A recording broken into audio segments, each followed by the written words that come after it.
আসসালামু আলাইকুম রহমতুল্লাহ। প্রিয় ষষ্ঠ শ্রেণীর শিক্ষার্থী বন্ধুরা, গত ভিডিও ক্লাস পর্যন্ত আমরা মূলত আলোচনা করে শেষ করেছিলাম তোমাদের গণিত পাঠ্য বইয়ের অধ্যায় 3-এর 3.6 যে পাঠটা ছিল সেই পাঠের আগ পর্যন্ত। সো আজকের এই ভিডিওতে আমরা সম্পূর্ণ নতুন একটা পাঠ শুরু করতে যাচ্ছি, সেটা হচ্ছে 3.7।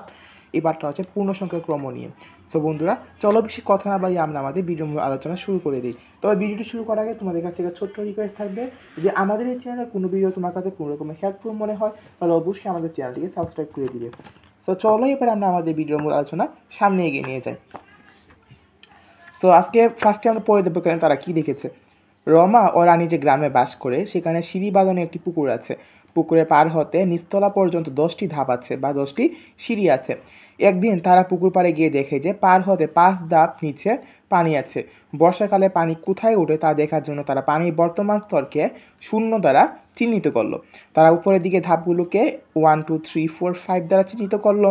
বর্ষাকালে বৃষ্টির পর তারা দেখলো যে পানির স্তর 3 ধাপ যে ছিল বা 3 ধাপ পর্যন্ত উপরে উঠে এসেছে। 3 ধাপ পর্যন্ত কোন থেকে বলো তো? যেখানে তারা গ্রীষ্মকাল দেখেছিল যে 5 ধাপ নিচে পানি ছিল বা 5 নম্বর ধাপ, মানে তারা যেটাকে 0 দ্বারা চিহ্নিত করেছিল সেখান থেকে 3 ধাপ উপরে পানি মানে উঠেছে আর কি। বর্ষা চলে যাওয়ার কয়েক মাস পর দেখা গেল যে পানির স্তর 0 চিহ্নের 3 ধাপ নিচে নেমে গেছে, কিন্তু বর্ষার পরে দেখা গেল যে 0 চিহ্ন যেটা ছিল সেখান থেকে আর 3 ধাপ নিচে নেমে গেছে পানি। তাহলে নিচের ধাপগুলোকে কীভাবে আমরা চিহ্নিত করতে পারি? দেখো, যেহেতু পানি কমেছে সেই জন্য আমরা নিচের দিকে মাইনাস বা বিয়োগ চিহ্নযুক্ত সংখ্যা বসানোর সিদ্ধান্ত নিলাম। ঠিক আছে, সে অনুযায়ী 0 এর নিচের ধাপগুলোকে পরপর -1 -2 -3 দ্বারা চিহ্নিত করলো। এর কিছুদিন পর পানি আরও এক ধাপ নিচে নেমে গেল, তখন তারা ওই ধাপকে -4 দ্বারা চিহ্নিত করলো। তাহলে দেখা যাচ্ছে -4, এই চিহ্নটা হচ্ছে ছোট বড়, এটাকে বলা হচ্ছে লেস দেন চিহ্ন। মানে এই যে মুখটা যে রয়েছে চুকা অংশটা, এই চুকা অংশটা যেদিকে থাকবে সেই সংখ্যাটা হচ্ছে ছোট, এবং এই হা করা অংশটা যেদিকে থাকবে সেই সংখ্যাটা হচ্ছে বড়। সো -4 এটা -3 থেকে ছোট। ঠিক আছে, অনুরূপভাবে বলা যায় যে -5 -4 থেকে ছোট। পুনরায় আমরা এগুলোকে সংখ্যারেখা পূর্ণ সংখ্যা স্থাপন করি। দেখো, আমরা সংখ্যারেখা নিয়েছি, সংখ্যারেখা কীরকম হয় সেটা তোমরা আগের ভিডিও ক্লাসগুলোতে দেখেছো।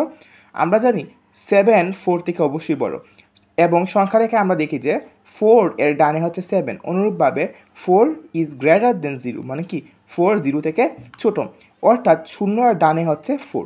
আবার যেহেতু -3 এর ডানে 0, সুতরাং 0 বড় হবে -3 থেকে। অনুরূপভাবে -8 এর ডানে -3 হওয়ায় -3 হবে -8 থেকে বড়।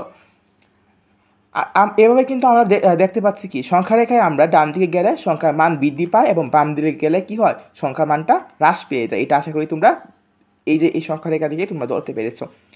অতএব -3 is greater than -2, -2 is greater less than -1, -1 is less than 0, 0 is less than 1। মানে লেস দেন মানে আমি বোঝাচ্ছি যে ছোটো বোঝাচ্ছি আর কি।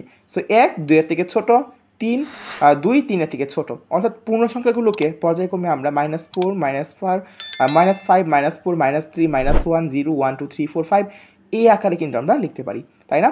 সো এবার চলো আমরা এখানে কাজ যেটা রয়েছে, একটা কাজ রয়েছে, কাজটা আমরা একটু সমাধান করে আসি। সো এখানে দেখো কাজের উত্তরটা তোমরা একটু খেয়াল করবা। -4 7 8 -3 -1 2 1 9 সংখ্যাগুলোকে ক্রম অনুসারে লিখো। সো প্রদত্ত সংখ্যাগুলোকে আমরা মানে ঊর্ধ্বক্রম ও অধক্রম অনুসারে সাজিয়ে লিখতে পারি, যে এরকমভাবে দেখো -4 -3 -1 1 2 7 8 9। আর অধক্রম বা বড় থেকে ছোট অনুসারে যদি আমরা সাজিয়ে লিখি তাহলে কত আসবে? 9 8 7 2 1 -1 -3 -5। ঠিক আছে, সো এই হচ্ছে আমাদের আজকের এই ভিডিওটি। দেখা হবে নেক্সট ভিডিওতে। ততক্ষণ সে ভালো থাকবা, সুস্থ থাকবা। আল্লাহ হাফেজ।